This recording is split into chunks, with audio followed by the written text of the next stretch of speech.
La vigile matinale provient de l'œuvre Dominica Diaz, Méditation quotidienne au féminin. La méditation de ce matin, aujourd'hui 3 octobre 2024, est tirée de Romains 8, verset 18.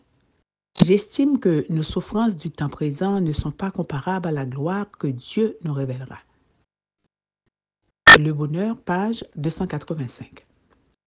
Le défunt scientifique et écrivain espagnol Eduard Ponset a fait cette déclaration. Le bonheur est dans la salle d'attente du bonheur. Il est arrivé à cette conclusion en observant sa chienne. Lorsqu'il préparait son plat de nourriture, elle sautait de joie en voyant le processus se faire.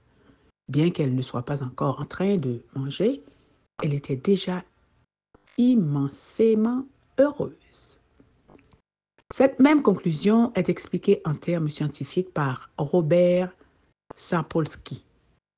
Dans ses recherches, il a découvert que lorsqu'il y a une anticipation, une attente préalable de quelque chose de positif, une attente de récompense, notre cerveau sécrète de la dopamine, qui est l'hormone du bonheur. En d'autres termes, nos circuits neuronaux du bonheur sont activés lorsque nous avons l'espoir que lorsque quelque chose de bien va se produire. Et c'est précisément pour cela que nous sommes heureux. Cette idée est quelque peu révolutionnaire car elle ne place pas le bonheur dans l'atteinte du but lui-même, mais dans le processus qui mène à ce but. Et cela me fait m'interroger si j'ai la plus haute espérance, c'est-à-dire l'attente que la promesse de Dieu se réalise dans ma vie, ne devrais-je pas être heureuse ici et maintenant puisque je suis dans la salle d'attente de ce bonheur?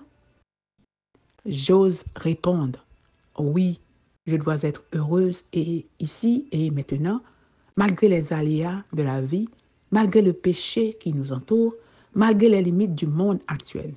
Pourquoi? Parce que, précisément, ce qui me rend heureuse, c'est d'orienter ma vie, mes pensées et mes actes vers ce but ultime qu'est la nouvelle terre et l'éternité. Cette espérance qui s'ouvre devant nous ne se traduit pas par une attitude passive de simples attentes, mais par une attitude active de mise au diapason de toute notre vie avec cette attente. Et c'est là la recette du bonheur pour la femme chrétienne.